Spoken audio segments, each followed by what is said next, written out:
आइए चलते हैं आज के परिवेश में सीजेआई गंवई जी और सवर्ण वकील अनिल मिश्रा जी मामले में क्या हो रहा है विषय पर आपको कुछ बता रहे हैं।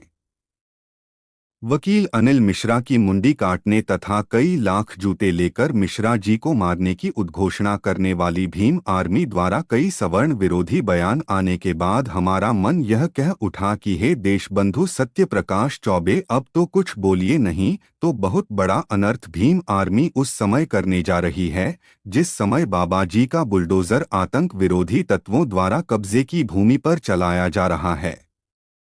मन में यह भी सवाल चल रहा है कि कहीं बाबा जी के बुलडोजर प्लान को फेल करने के क्रम में तो नहीं न भीम आर्मी यह सब कर रही है। फिलहाल जो भी हमारे मन ने वर्तमान परिस्थितियों का अवलोकन कर कहा वह हम आपको बताने जा रहे हैं। तो हिंदू राष्ट्र हिंदुस्तान प्रेमी भाइयों बहनों बुजुर्गों, दिल थाम कर सुनिए और अपना कमेंट अवश्य दीजिए। क्या हमारे दिल ने जो कहा वह सही कहा? क्योंकि ब्राह्मणों के पास बुद्धि तो है नहीं, उनके पास सिर्फ दिल है जो कि एक प्रणाम पर पिघलकर दुश्मनों को भी माफ करने लगता है। हमारे दिल ने भीम आर्मी द्वारा विरोध प्रकट पर कहा कि यह तो पूरा देश मानने लगा है कि संविधान निर्माता और भारत देश निर्माणक भीमराव अंबेडकर जी ही थे। इसी कारण पूरे देश के हर कार्यालयों में अब गांधी, नेहरू, सुभाष, भगत, आजाद इत्यादि क्रांतिकारियों की फोटो नहीं लगती है तो सिर्फ भीमराव अंबेडकर जी की। और सब क्रांतिकारियों ने तो झूठ में अंग्रेजों से लड़ाई लड़ी और खून भी बहाया, जबकि भीमराव अंबेडकर जी ने अपने देश का कपड़ा न पहन, सूट बूट टाई पहन, विदेश में अंग्रेजी पढ़ाई पढ़, बिना लड़े बिना खून बहाए अंग्रेजों द्वारा बनाए गए संविधान को अंग्रेजों से छीन अपना बनाकर संविधान निर्माता बन गए। ऐसी बुद्धि किसी भी क्रांतिकारी में नहीं थी जितनी बुद्धि भीमराव अंबेडकर जी में थी कि बिना अपना एक पैसा खर्च किए दूसरों के पैसों से पढ़ लिख संविधान निर्माता का पद हासिल कर लिया। इसे कहते हैं बिना लड़े लड़ाई जीतना। कहते हैं न कि एक अकेला चना भाड़ नहीं फोड़ सकता, पर भीमराव अंबेडकर जी ने यह कर दिखाया था।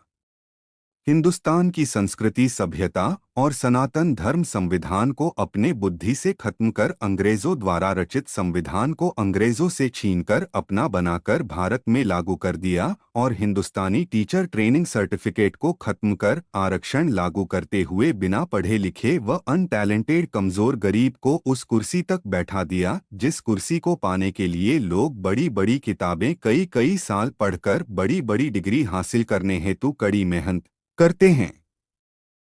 उन्हीं के बताए मार्ग पर चलकर आज बड़े बड़े इंजीनियर, डॉक्टर, मास्टर, कलेक्टर बिना डिग्री के आरक्षण बदौलत बन गए हैं। अब यह बात अलग है कि अब सीमेंट सही नहीं बन रहा है और पुल ढह जा रहा है तथा दवाई सही नहीं है, अस्पताल में मरीज मर जा रहा है। इसमें भीमराव अंबेडकर जी द्वारा दिए गए आरक्षण बदौलत इंजीनियर व डॉक्टर बने लोगों का कोई दोष थोड़ न है। इतना ही नहीं, अगर यही हाल रहा था तो बहुत ही जल्द भीमराव अंबेडकर जी के मार्ग पर चलने वाले लोग अलग अपना राष्ट्र बना लेंगे जहां कोई न तो सवर्ण रहेगा न ही किसी दूसरे धर्म या जाति का। हो सकता है यह लोग उस देश का नाम भी भीमराव अंबेडकर जी के नाम से जुड़ा रख दें। फिलहाल इसे कहते हैं दिमाग। लोग कहते हैं ब्राह्मण बहुत बुद्धिमान थे, पर हम कहते हैं कि अंबेडकर बहुत बुद्धिमान थे। उन्हीं के कारण ही आज भारत में लोग अंग्रेजी पढ़ पा रहे हैं तथा सूट बूट और टाई पहन रहे हैं। अन्यथा अगर लोग गांधी, नेहरू, आजाद जैसे सवर्णों की बात मानते तो आज भी वही गांधी आश्रम का खद्दर वाला कपड़ा पहनते। मुबारक हो ऐसे लोगों को जिन्होंने समय रहते सवर्णों की ही नहीं बल्कि सनातन धर्मावलंबियों के साथ साथ अन्य धर्म के अनुयायियों की आंखें खोल दी। अन्यथा यह लोग कभी अपनी आज़ादी के बारे में नहीं सोचते। झूठ में कहते हैं गांधी जी के बारे में कि साबरमती के संत, तूने कर दिया कमाल, दे दी हमें आज़ादी बिना खड्ग बिना ढाल। यह कहावत तो अंबेडकर जी पर लागू होती है, पर क्या करें उस समय कम्युनिज्म लोग, मनुवादी लोग सही इतिहास लिखने की जगह सवर्ण बनिया जाति के गांधी जी के लिए यह कहावत लिख दी थी।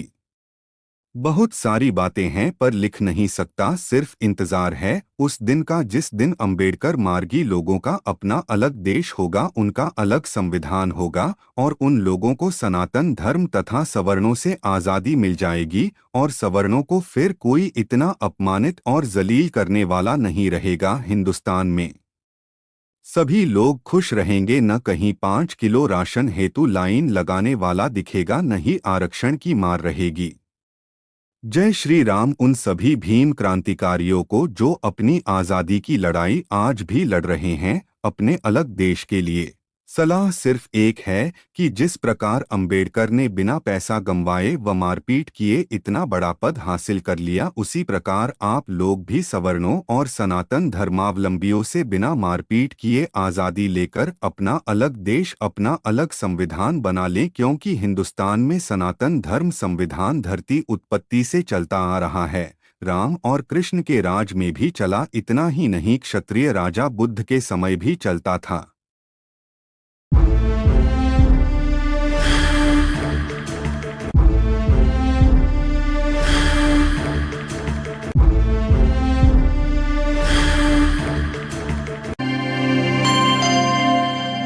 Like, comment, and subscribe. Subscribe to my channel.